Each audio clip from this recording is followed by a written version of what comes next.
It's time for the one show that takes a look at business from a different perspective.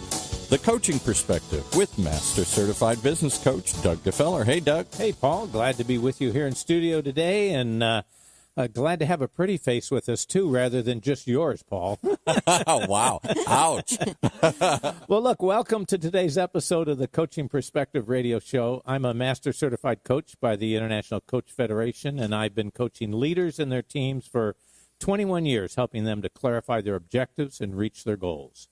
If you'd like to know more about my coaching services, just go to my website, thecoachingperspective.com.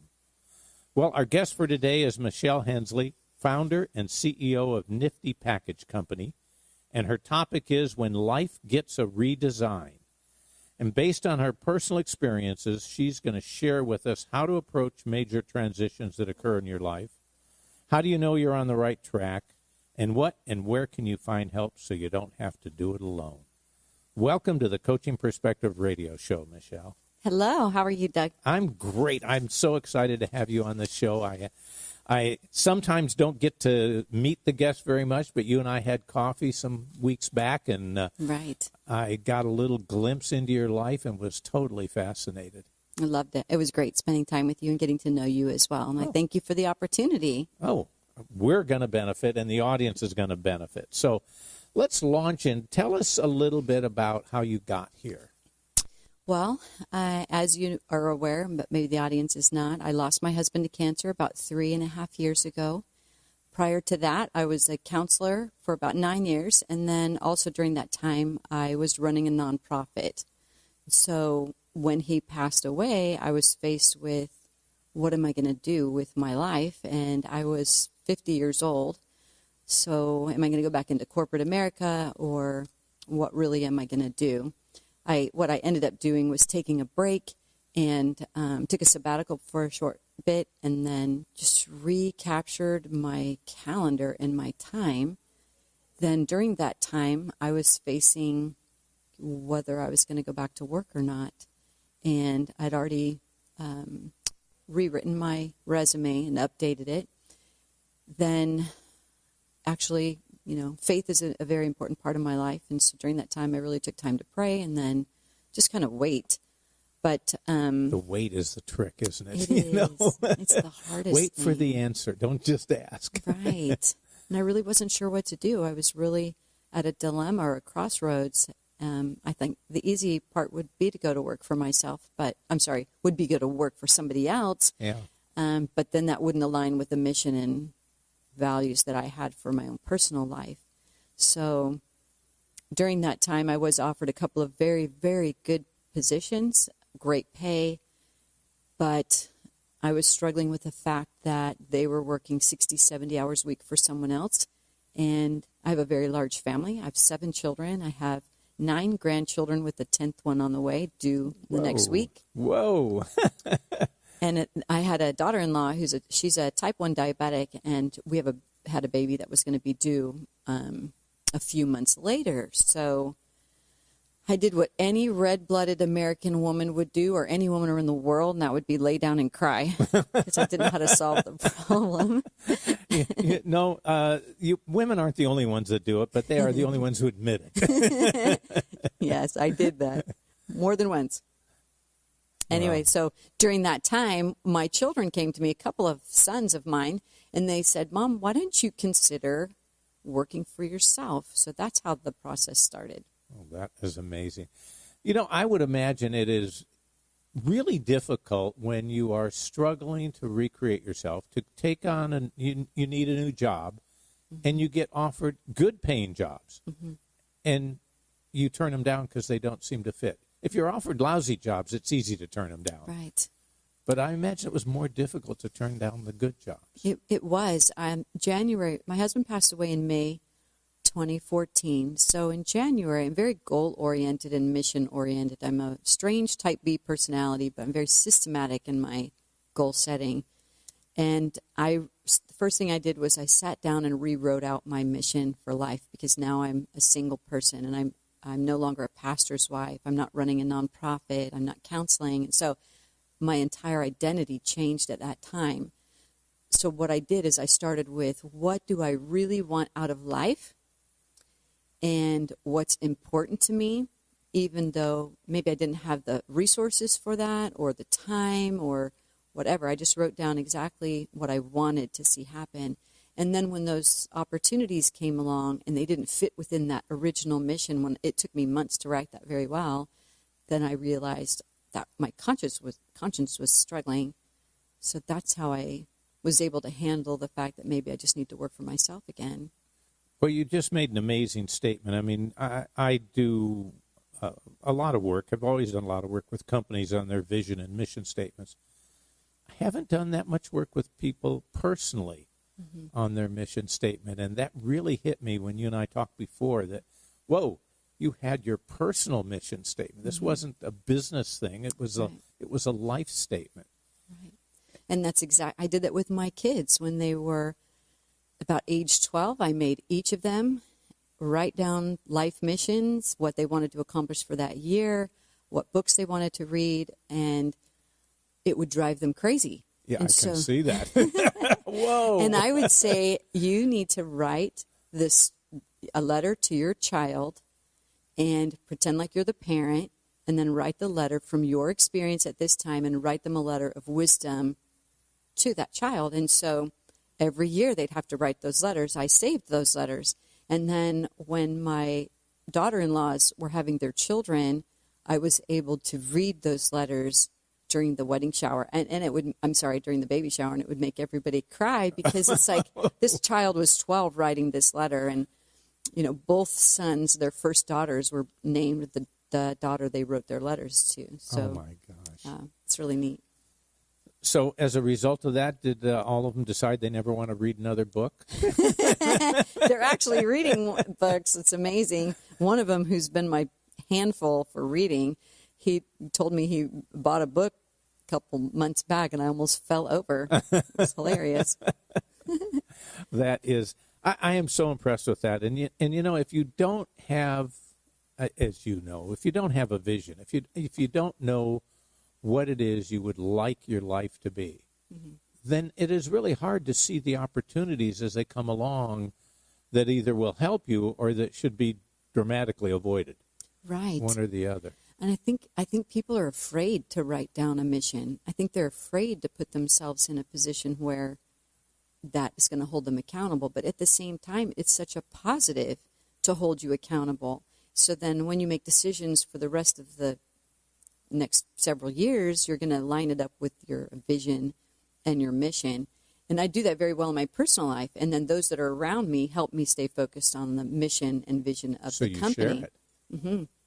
Wow, that's getting absolutely. Okay. Absolutely. And one gal who's new, she's working for me now. She said, I really appreciated your values and your mission. And it's like, for someone to read it and have a thought about it and have an interest in working alongside me because of that is truly humbling. And we do tend to gravitate or work harder for people who we respect, whose visions resonate with our values. Right. But we don't really say them out loud. Very few people share them out loud with other people. Let me ask you this, because so many people are afraid of writing a vision or a mission statement because they go, well, it's like it's going to tie me up. It's going to lock me into something, and I'm not sure. What's your thoughts about rewriting it every year? I think you should rewrite it every year. Every January, I rewrite my mission and my vision, and I just refine it. So but it also takes a lot of thought going into it to begin with. And then, yes, you can make it shorter or you can make it bigger. It doesn't matter. It's whatever defines you and your life. And I think a good starting point is, what do you want people to say about you when you pass away? Like, what would be that great statement that you want? And if they looked into your life right now, is that what you want them to know you for? So that always helps me plan for my own personal mission. One of the things I use, the vision is, to supplement the vision is my eulogy. I found, I didn't write it, I found a poem that was written that I've adopted as my eulogy. That is, I read every month when I prepare my billings for my clients. I read it to see if I'm being true to providing the service that I want to provide. But so I love the thought that you it's not a static document. It's a living document that has to be adjusted and revised. We've asked all of our guests we've had on the show what their guiding principle is, what's their true north. And I think I might be able to guess yours, but what is it? My faith. Your faith. My faith. I have a belief in Jesus Christ, and I'm up every day at 4 reading the Bible, and I'm praying, and it's not a popular topic these days. People have a lot to say about it and are very opinionated about it, but I'll just be quiet with mine, and I will seek God and pray for my family every day. And so then I also read my mission, and I read my vision every day and my goals every day, so that can help me stay on track. But my guiding principle would be God, and living by the Word of God, and principled living, not legalistic living, but, then I won't have boundaries violated. Thank you for sharing that with us. I appreciate that. Some people I'm reluctant to ask them those questions, and you've been so open in our conversations, I knew it wouldn't be a problem for you. Not a problem. So that's wonderful. Well, look, okay, so now bring us up to date. What is it you're doing now? Well, what I started doing was corporate gifts. So what that is for me is I help strategize with companies. I take their branding, their mission, what they're trying to communicate, and then I show them how to gift or give thanks to others, or, sometimes it's just marketing. But I try to incorporate who they are in the integrity of that gift. I don't want to run past that. If Okay. I can stop, because that was a mouthful right there. I mean, when I think of hiring somebody to do gifts, I'm thinking, okay, they're going to tell me how big the basket should be, what color, and what should it be, fruit or wine or whatever.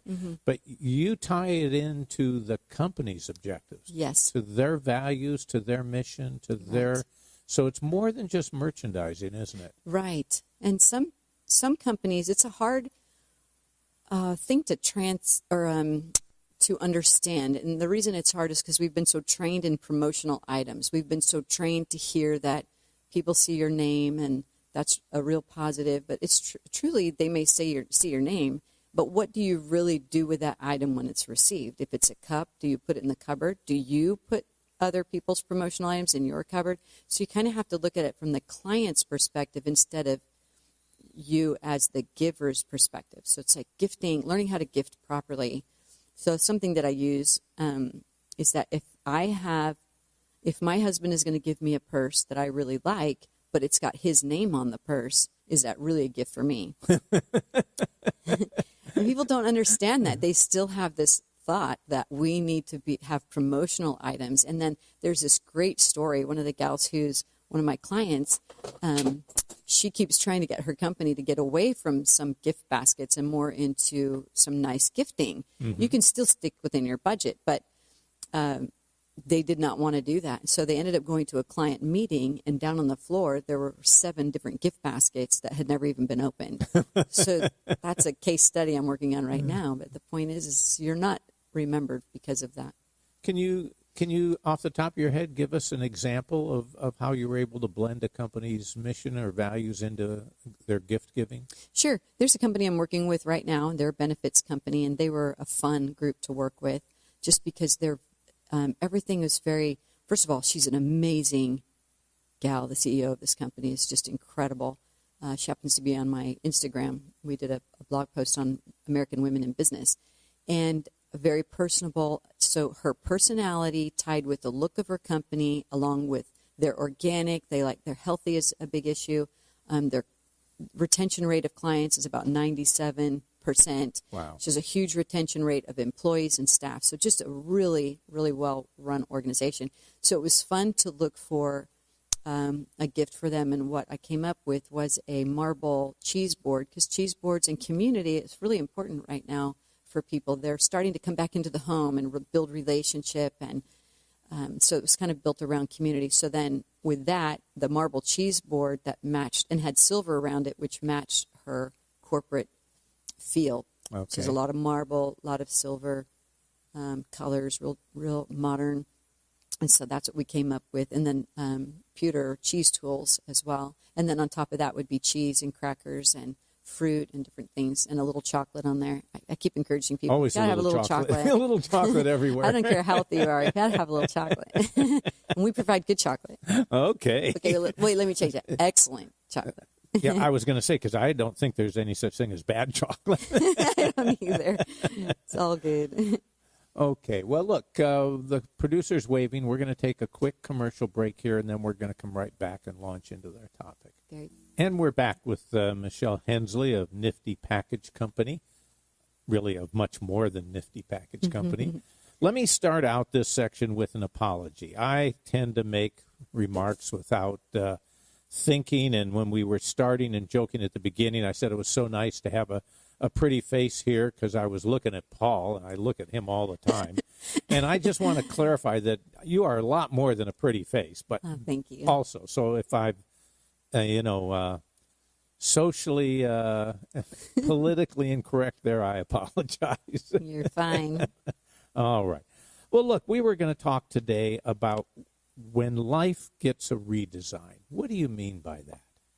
Well, I think that life can be redesigned in a few different ways. Either in my situation, it was a loss of a spouse as well as a loss of where I was heading, and my children moved out. So other people can have loss of a job, or they want to transition. They just don't know how to do that. There can be divorce. You can lose a child, moving. So there's lots of different transitions. Becoming a parent for the first time, that's a new transition. So our life is full of these transitions. And what always strikes me is that we assume that we should be able to just blow through them without taking a deep breath. Right. And some of them maybe, others not so much. Right. And I think on the other side of it, because so many people don't know how to address it or just be honest with the person who's experienced that transition, that it's complicated for both sides. So sometimes it's just good to ask the questions. How did you do that? How are you doing? What's happening in your life now?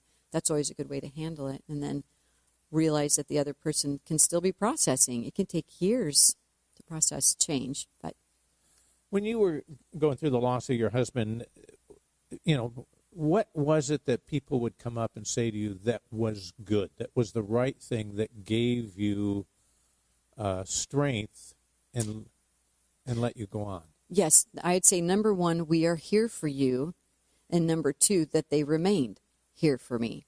Remained here for you. Yes, because I think after the first visit, they came back.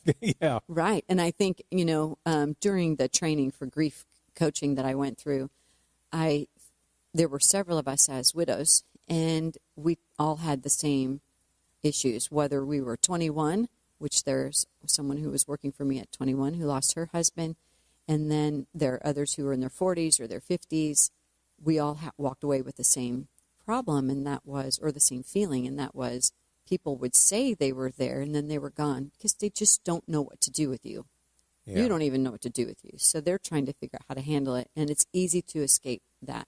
It's easy to, and the widow, there's a great movie with Jackie Onassis when for the day she lost her husband, and the process and the feelings she experienced, and then having a new president and his wife come in, and instantly you are no longer moved out. Yeah. Right, and the feelings and the complication that movie showed both sides.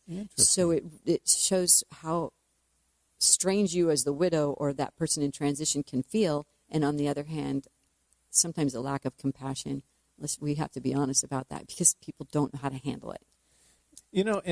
And there is, and I've been guilty of it. It's so awkward. I just want to avoid the person. Don't know what to say, and I make up excuses. I'll give them space. I'll let them have time. I mean, what I'm really saying is I don't know what to do. I'll stay home. Yes, and that's so good because that's true, and then that needs to be dealt with because that's really how everyone feels, or most people feel, and all you can do is you can keep inviting, even if it's 2 to 3 or 4 years later, and then by that time there's freedom to talk, and then that person has freedom to talk, and share and realize that you really were there. Because again, like I was saying, you just don't even know your own feelings And so it takes a good year to process that, and then another year to kind of figure out who you are. That's why I think it's a great recommendation to do nothing for a year if you've lost a spouse or a significant other. Just don't make any major changes, and then slowly, make changes, because you will have to do that. I was doing some reading about people facing retirement, and it was relating it to the loss of a spouse, saying between retiring and leaving your career, if you're committed to a career, not just a job, but that the closest thing to that is losing a spouse. And it was saying that you should give yourself 2 years. And it said that so many people, their problems are magnified because they think they should, and the people around them think they should get over it, deal with it, move on. And people aren't ready. They're not ready. Well, I had a situation where my father was coming back from Florida to come and see me for the funeral, and he was very upset that I wasn't housing him in my house. Well, I had 7 kids in my house. Everyone was there and coming and going, and it was a really stressful time. And so he just didn't realize that I needed that time with them, these children. And then, so it's like the whole just get over it. The funeral's today. You knew he was sick. And you can't, it doesn't happen that way. It takes a little time to process. Okay. So we're encouraging people to be there for you and to continually be there for you. You don't have to do anything over and above. You can just invite them to dinner or have a coffee, or it doesn't have to be anything spectacular, Okay. What else can you do? What else did you do that helped you through these transitions? I listened to a lot of people. I asked a lot of questions, and at first you have a hard time believing in yourself because now you're by yourself. You're not having coffee with somebody like you used to, or if you're at work or you're transitioning from retirement, do I have purpose? Do I have value? And I think you have to teach yourself that, yes, you do. At least for me, that's what worked for me. So I had to continually tell myself that I had value, that I was here for a reason. And so it wasn't just for my children. I'm not just there for my children, although they are a priority. Yeah. I'm here for something else. And so I just had to keep writing down affirmations, to be quite honest with you, because a thought would come in like, I have no value. I'm not in any position right now, or I'm not married, and going places alone was really difficult because I'm fairly young. So sometimes you can be a threat, not for any other reason than you're single. And so I had to really work through those feelings of being alone. And then starting a new business, my children were very instrumental. I have several friends around me that were so encouraging. New friends. I actually made new friends. Something that I did that was really fun that I highly recommend is a sport or a hobby. And in 2015, I attended a church, and up on their banner, they had a bicycle group. And I thought, great, I haven't ridden a bike in 30 years. I think I'm going to try that.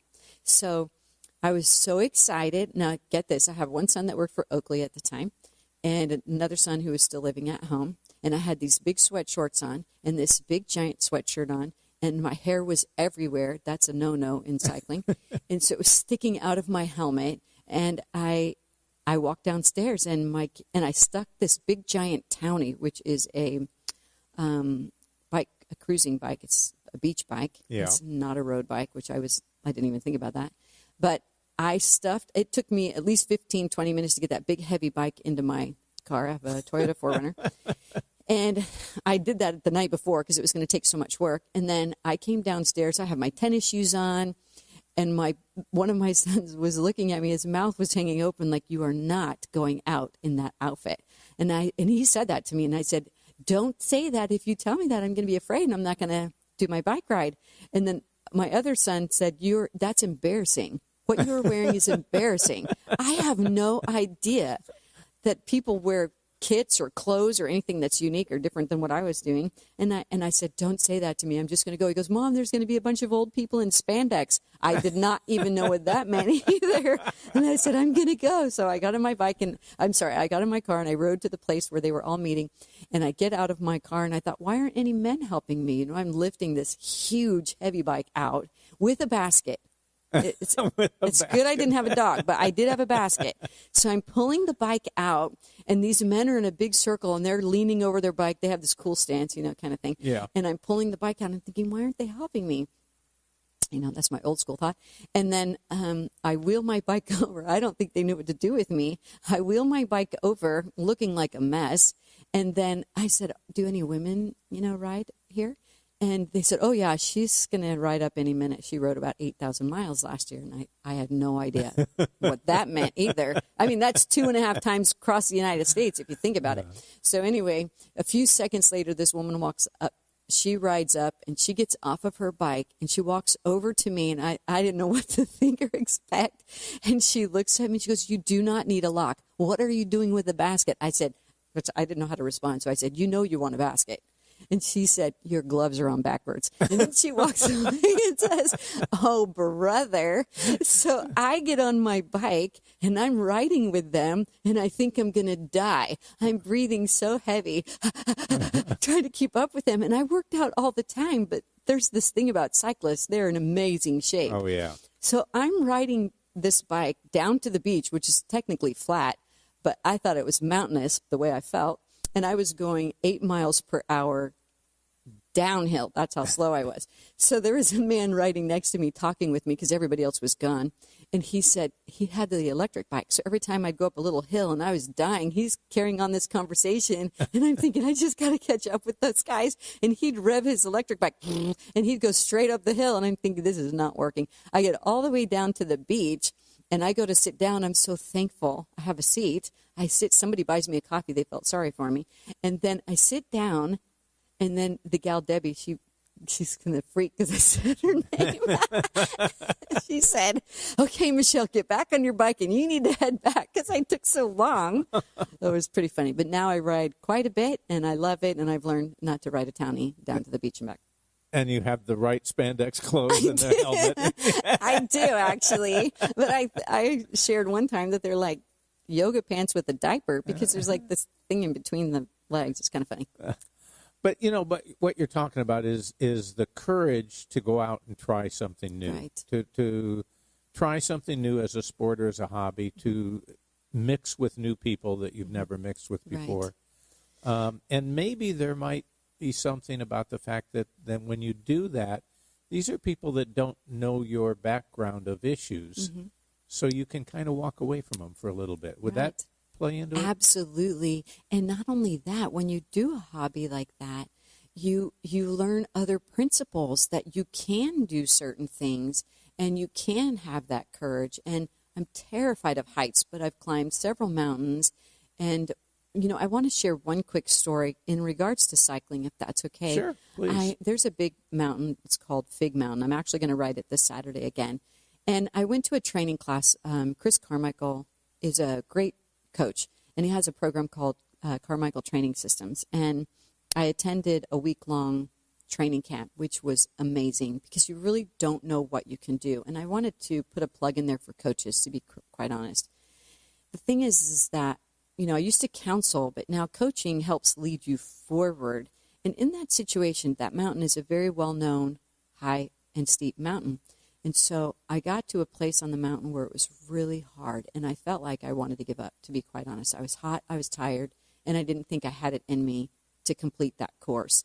And so Chris was up on part of the mountain, and then he rode back down about 200 feet, and he rode next to me. He didn't tell me to get off my bike, it's too hard. He didn't say, I'll help you up the hill. He said, you've got this, Michelle. I know you can get up that hill. And then he rode off, and that is all it took to keep me focused, to get me up the next goal. And that small 5 seconds of his comment has carried me through many situations because I think if I could do that last 200 meters, I can go out and talk to more people, or I can go out on a date for the first time after 3 years, or I can have courage to ride in France or whatever. So I think it's important to have people come alongside of you that you don't know. You are exactly right, and they can help you. I think the thing that we fight, whether it is a loss of a spouse, that's the worst I could think of, but whether it's a change in a job or moving to a new location or the end of a relationship, is we were so comfortable in the role we were in we've gotten used to it. It's so difficult to face something new.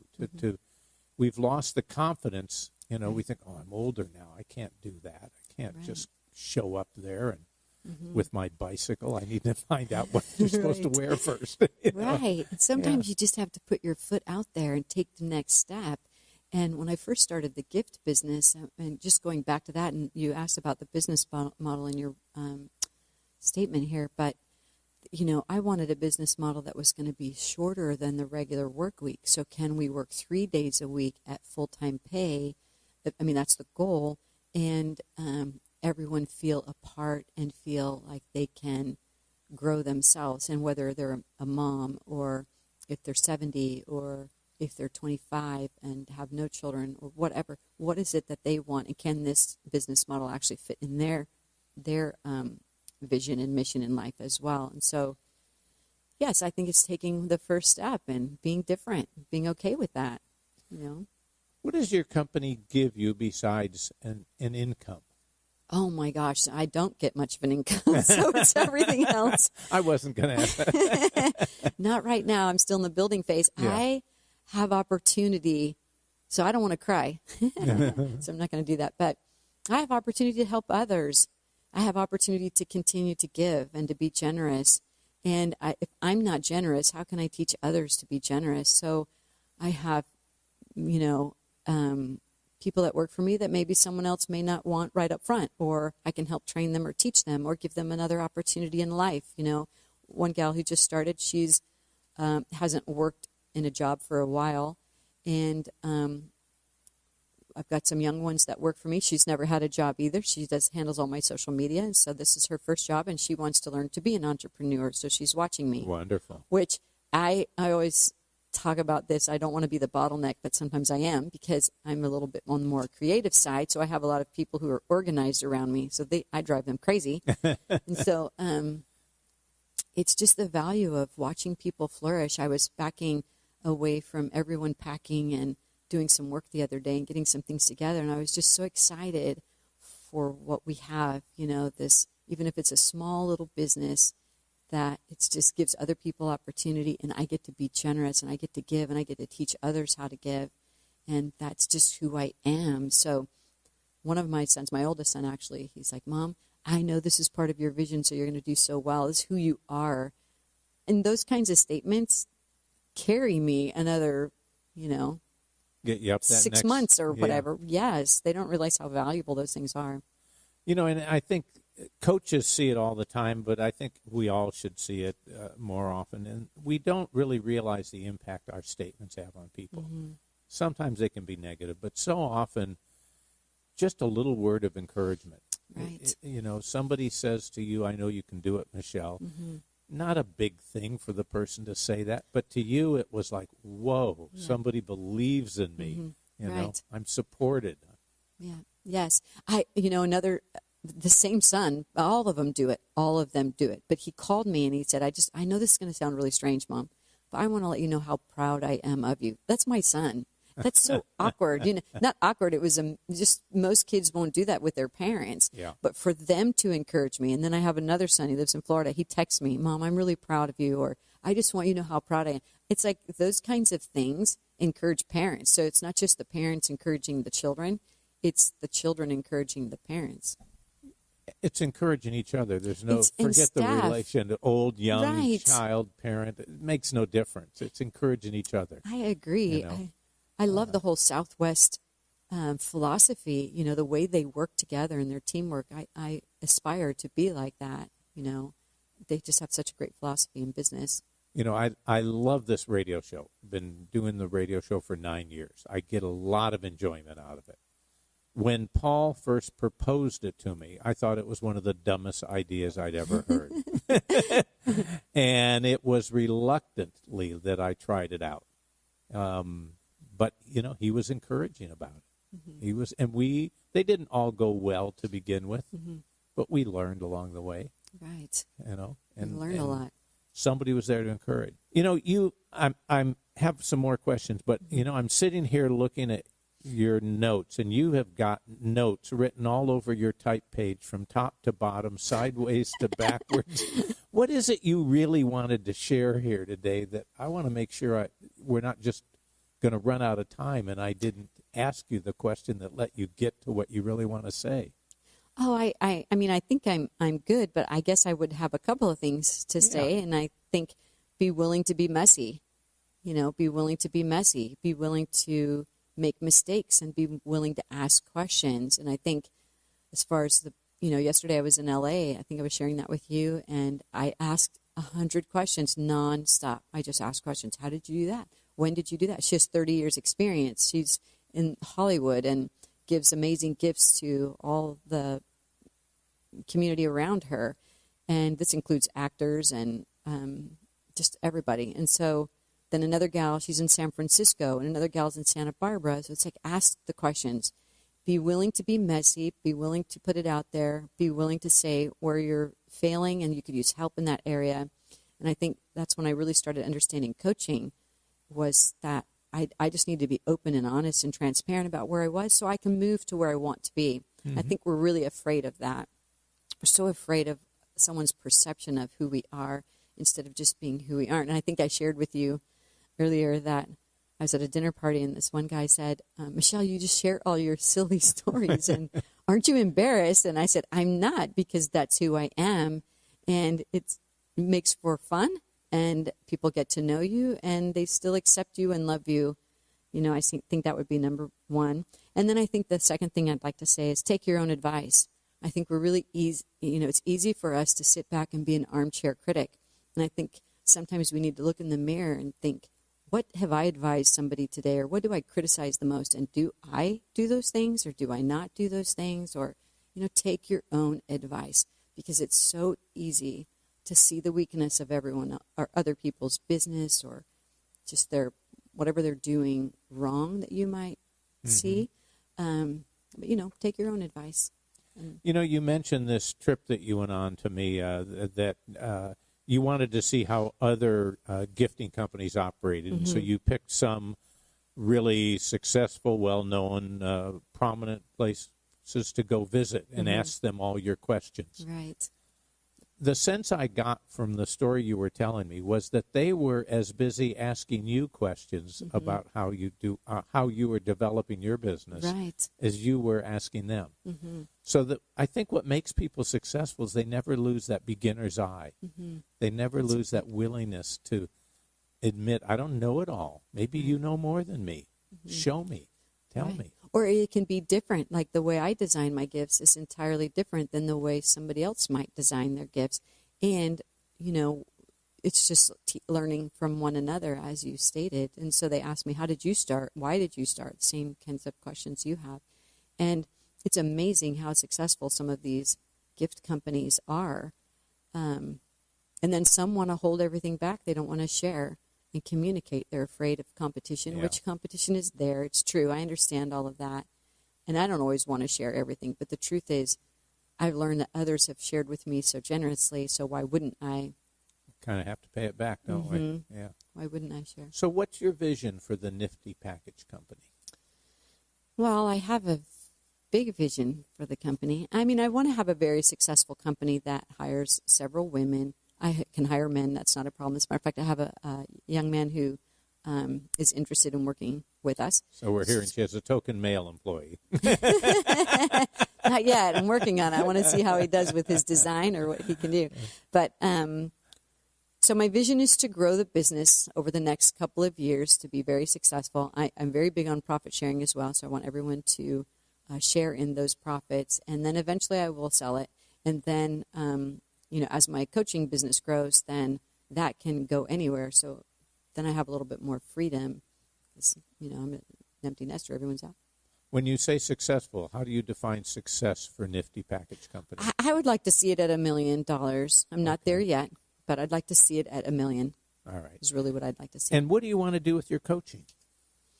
That I really want to grow. I just like empowering people and helping them see what they can do in the future. And it was quite interesting because I just a gal out of the blue, wanted to know if I would coach her, and I just really enjoyed it. And that was my first experience really coaching somebody for life over, just grief coaching. And I just loved it. And it's just a good flow. I just enjoy that. There's a passion I have for that as well. I have never done any grief coaching or had any training in it. Is it different from what you've observed and experienced in other kinds of coaching? Yes, because now you're facing a new normal where other coaching could be a life issue, can generally be a life issue, but grief coaching can be, somebody's lost somebody through suicide. It can be complicated. It can be, you could be a relative of somebody who's done things that were wrong and lost their life, or you can, there's just so many dynamics. Children, more emotions tied in with it. Very much emotion-based. And so you really have to be careful and cautious because I'm not a counselor any longer. I mean, that's not what I'm doing. So you have to be very careful. But it's kind of, it's an exciting thing because you can help somebody face a new normal, and help them grow in it. What else would you advise somebody? Anything else?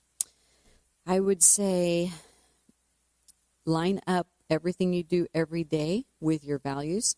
So if you get overwhelmed with your job or you get overwhelmed with your business, then go back and look at your mission and your values and see if everything you're doing is lining up with that. I would suggest write it down if you haven't. Don't just think in your mind, yes, that's something I need to do. Make it happen. There are so many tools we have available, paper, pen, computer, apps, everything.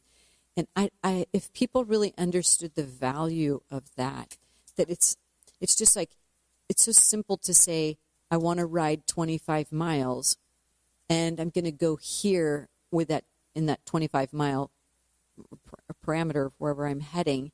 But if you don't know where you're going, you're just going to sit on your bike. So if you have a goal, I want to go to the beach, that's 25 miles, and then I can come back, and you have that set up for the day, the next day, and you have it planned out, you're just more apt to do those kinds of things. And so it's amazing how when you have that, there's this great old speaker, Zig Ziglar. Oh, I loved him. Oh my gosh. Yeah. People would think because he's passed away, I listened to this man over and over again.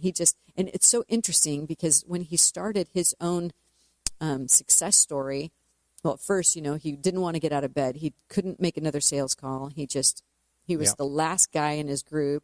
And he remembered his mom saying, get up and, I don't know if you know that story, but get up and go and keep your word. That's what you said you were going to do. And he hadn't made any sales in 2 years. And so he goes to this one last seminar, and he's tired of seminars. He's heard them all. And then this one man just happens to pull him aside, and he's like the lead guy in all the sales. And he said, I believe in you. And that's all it took. In 1 year, he became the top one or second salesman at that particular time. At the same time, though, he was overweight. Did you read that story? No, I didn't read that. He was overweight. So he said, here I am telling everyone, you can do this, you can be this. And I was not living by example. So he looked at himself in the mirror, and then he thought, I'm going to start tomorrow exercising. So he did, and he started running.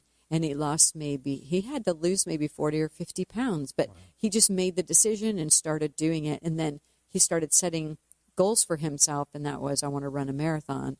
And began doing that until he passed. He continued to run. So it's kind of the same with me. I took a trip to France, and I rode the Alps. And I didn't even think I could do anything like that because it's can be quite difficult or quite steep. But Chris, and then my own cycling coach, she said, you can do this, Michelle. We're just going to train and have you be very well prepared. And so we were on a mission. I had goals every day. She set up goals. And so it's important to have those goals. It's important to have those dreams. It's important to have a mission in life because then you can see you've accomplished it. So, I'll just share. I saw Zig Ziglar appear at the pond a number of years ago, and I think he was 83 at the time, if I remember right. I'm not sure of that, but at the time, from my perspective, he was old then. Mm-hmm. Today he would be young, but then he was old. And they introduced him, and he ran up to the stage, and he jumped up on the stage. It was like 4 feet higher or something. Wow. and then delivered this dynamic speech that had everybody on their feet and inspired and ready to go. And I thought, there's you can do this forever. Right. You can do this forever. That's great. It It's was great. He has amazing. that much energy. It's Yeah. fun to watch. I watch every old video I can. They're on YouTube. I guess in my other advice, I do not watch TV. I have no idea what's on the TV. I watch movies on occasion, but I have no cable or anything. People want to know, how do you do all the things that you do? Well, there's certain things you need to cut out of your life. Cycling, I will not cut out of my life. Sometimes my kids say, Or chocolate. Mom, if you're ever going to date, you need to stop cycling. I said, nope, they need to cycle. So, no, it's just, you spend your time doing what you love to do. So I would say read, and you hear it all the time, but it's so true. Listen. You've got plenty of podcasts. I mean, OC Talk Radio, I saw all the different groups they have on their program. That's awesome. And everything, there's so much for free that you can find. I don't know you that well, but the thing that strikes me in listening to this is woven into everything you've kind of shared with us today seems to be a message that I get the sense that you, while you're busy, while you have a lot of ambition, while there's a lot of things you have to do and want to accomplish, that you take time every day for reflection, whether it's your time early in the morning to pray or whether it is to read your mission and vision statement, that you don't let yourself get so caught up in the busyness of the day that you lose track of where you're going. Would that be? Absolutely accurate. And then the goals that I have remind me of why I'm working to the degree I work. And then I can set everything down and spend time with grandchildren or my kids, I mean, I am a working mom, so I'm not a stay-at-home mom. I'm not married, so I have to create a lot of my income, all my income. So that keeps me very busy. But, I have a grandchild's birthday. I can set everything down, and then I can fulfill that part of my... You've designed the life that lets you do that. You've designed a life around what is important to you. Absolutely. Wonderful. Michelle, thank you very much for sharing your story. Thank you. I just loved talking to you the first time. I loved hearing it again today. Thank you. It was great chatting with you, I too. appreciate you coming in. And before we wrap up, how do people get a hold of you? How do they find out about your coaching, your package company? What? Okay. There's two different websites. Nifty Package Co. is my gifting business. And then I also have, it's called the Widow Maven Life Coach blog. So Okay. I have a lot of coaching information there. And then tells a little bit more about my story with my husband and then what I went through. And then so they can email me. There's email addresses on both of those. All right. And then definitely phone numbers as well. Okay. So niftypackageco.com. It's actually niftypackage.co. Sorry about Okay. Niftypackage.co. Yeah, that's right. I was looking at it going, Yes. you left the M off. I didn't. It's like all the .coms are gone. Okay. And then the other coaching site is, again, what is it? So I find it. If they type in Michelle Hensley, Yeah. they're going to be able to find it. So it's called the Widow Maven Life Coach. Okay. And then Instagram, we're on Instagram. They can definitely go there. And that's where a lot of our gifting, all of our current gifting is. Your website is beautiful. Thank you. Boy, I want to send everybody that wants to know what to give me to your website. Your gifts are amazing. And thank you for bringing me one today. I can't wait to open it up. Thank you. Well, look, thank you for joining us today, and welcome to the Coaching Perspective Radio Thank community. you. Thank you. This was great. Thank you. I appreciate your time, Doug and Paul. Thank you. Well, look, if you're listening to our podcast, then thank you for visiting our website, thecoachingperspective.com. While you're there, be sure to check out our archives for other shows with other guests. And speaking of guests, we're always interested in hearing interesting stories from all of you. So if you'd like to be on the show, you can send me an email, doug@thecoachingperspective.com. Or if you're on our website, there's a place to sign up for our newsletter or indicate you would like to be a guest. Well, I hope you've enjoyed the show today. I certainly have. Our goal, as always, is to have discussions that provide you with new ideas and information that you can put to use immediately to identify and achieve your goals. We'll be back with you again next week at our new time, still new, 3 p.m. Have a great evening. You've been listening to the one show that takes a look at business from a different perspective, the coaching perspective, with Master Certified Business Coach Doug Gefeller.